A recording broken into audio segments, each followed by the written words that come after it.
नमस्कार दोस्तों, कैसे हो आप सब। आशा करती हूँ आप लोग ठीक होंगे। तो आज सुनाएंगे कजरी गीत। बहुत ही प्यारी कजरी गीत है।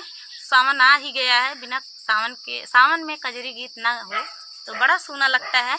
तो सुनाएंगे आप सभी को ये प्यारी सी कजरी गीत। तो देर न करते हुए चलिए सुनाते हैं ये प्यारा सा कजरी गीत।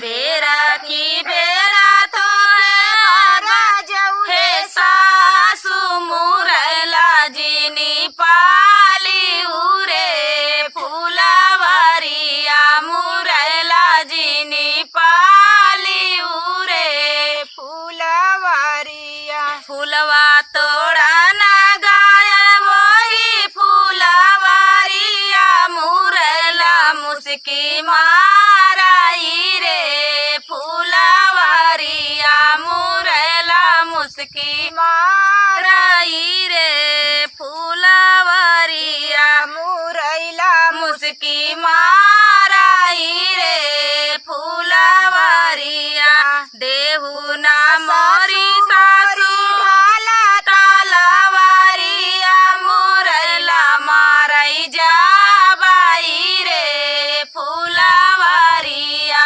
मुरैला मारई जाबाई रे फूलवरी देतीउ ना मोरी सासू ढाला तलवारिया मुरैला मारई जाबाई रे फूलवरिया मुरैला मारई जाबाई रे फूलवरिया ढलता लावरिया सासू सालायु ना पावई मुरैला उड़े भागाई रे फूलवरिया मुरैला उड़ के भागाई रे फूलवरिया बेरा की बेरा तो है बारा जऊ जेठानिया मोरैला जीनी पाली उरे फूलवरिया मोरैला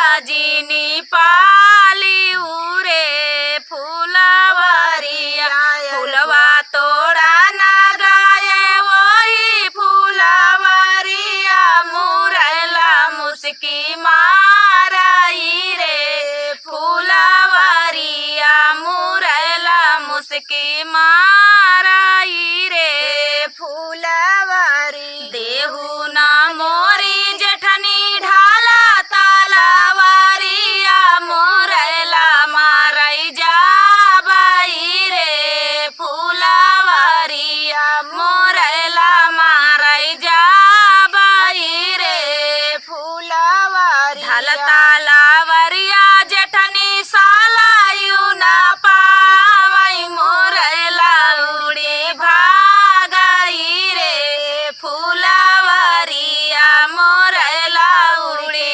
भागाई रे फूलवरिया बेरा की बेरा तो है बारा जौना ना दिया मुरैला जीनी पाली उरे फूलवरिया मुरैला जीनी पाली उरे फूलवरिया फूलवा तोड़ा ना गाये वही फूलवरिया मुरैला मुस्की माराई रे फूलवरिया मुरैला मुस्की माराई रे फूलवरिया देहु ना मोरी ननदी ढाला तलवारिया मुरैला मारई जाबाई रे फूलवरिया मुरैला मारई जाबाई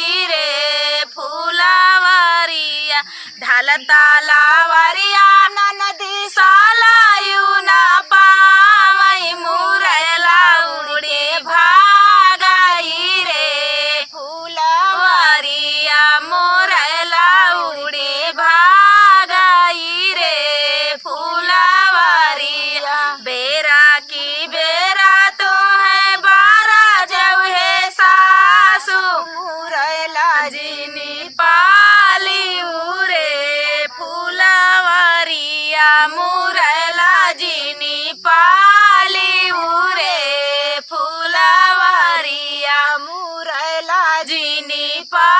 खिलली उरे फूलावरिया। तो दोस्तों ये प्यारा सा कजली गीत आप सभी को कैसा लगा, बहुत ही प्यारी कजरी गीत थी। तो आप सभी को कैसा लगा कमेंट में बताना दोस्तों। फुल सपोर्ट कीजिए दीदी का। तो चलिए दोस्तों, तब तक के लिए नमस्कार।